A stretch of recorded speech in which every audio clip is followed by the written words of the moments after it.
Welcome back to the podcast, or if you're viewing on YouTube.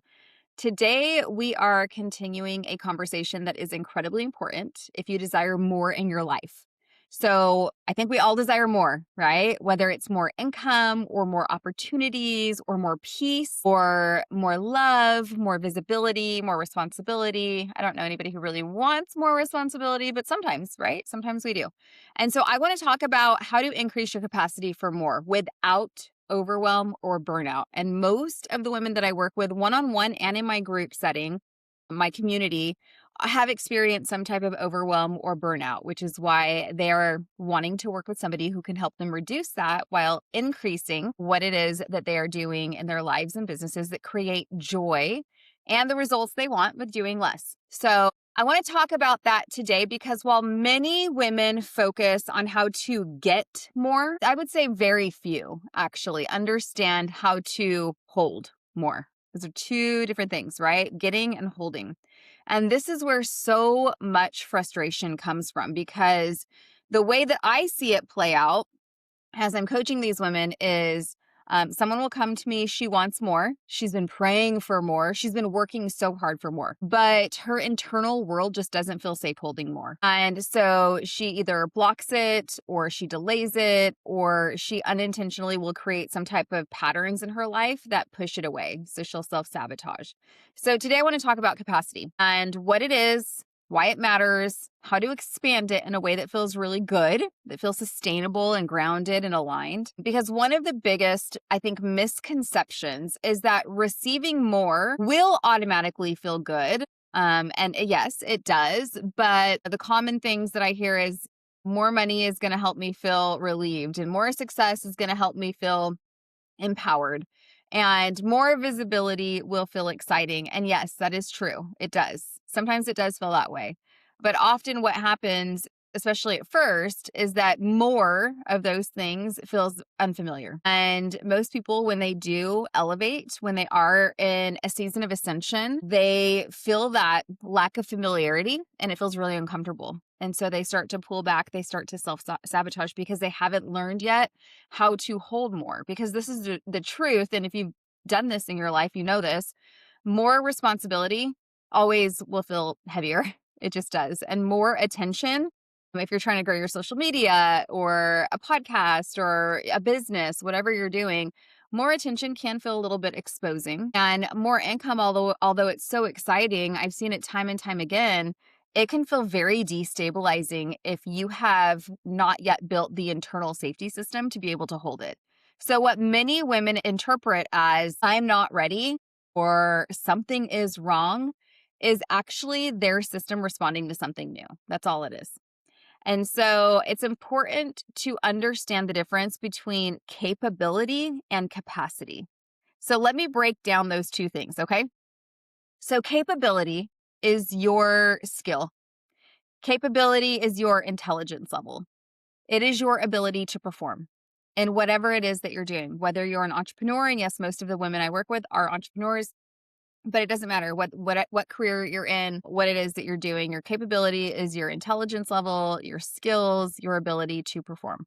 Capacity is your ability to hold the experience of whatever it is that you're creating. So you can be a fully capable person who, let's just say, runs a business at a higher level. You can be fully capable of receiving more money or of stepping into leadership roles while simultaneously lacking the emotional or nervous system capacity to actually sustain it. And when the capacity is not there, the experience or growth can feel very overwhelming and chaotic and draining, and we decide we quit. Can't do it. We thought we wanted that level, we got there, it felt awful, and so we pull back and we pivot. I've seen this happen so many times. Many women unintentionally limit their own expansion. And it's not because they don't want more, it's because their system is just trying to maintain stability. And your mind and body are designed to keep you within the boundaries of what feels familiar, of what feels safe. So if your baseline is stress, overthinking everything, always feeling urgent, everything is an urgent matter, and self-doubt, then stepping into a life that requires calm, certainty, visibility, and leadership, it's going to feel like such a stretch for you. And without realizing it, you might procrastinate. You might overcomplicate situations. You might pull back and isolate. You might create unnecessary pressure. And it's not because you're incapable, has nothing to do with capability. It's because your nervous system isn't calibrated yet for that level. So it's about capacity. So there was a time in my own life, many times actually, where I desired more in business or in life, whatever it was. So maybe it was more income, maybe it was more clients, maybe it was more impact or more expansion, more reach. But I noticed that when things did begin to grow, because I was white knuckling it, action will grow, I felt tension instead of ease. I would overthink every single decision. I would feel this pressure to perform, to be on all the time. I would question whether I could sustain it or not. And what I came to understand is that it was not about learning more strategies. I knew the strategies. I knew how to grow business. I was doing that. And so I started really studying my own capacity to feel safe in growth. And I wanted to start creating new beliefs around growth as well. I wanted to believe that growing business, that growing income, that growing impact required a whole lot less effort than what I was actually outputting. And what I found is that as I began to stabilize my own internal state, as I began to make decisions around choosing calm, choosing to trust myself, choosing steadiness, the growth that I was experiencing stopped feeling overwhelming and it started to feel really natural.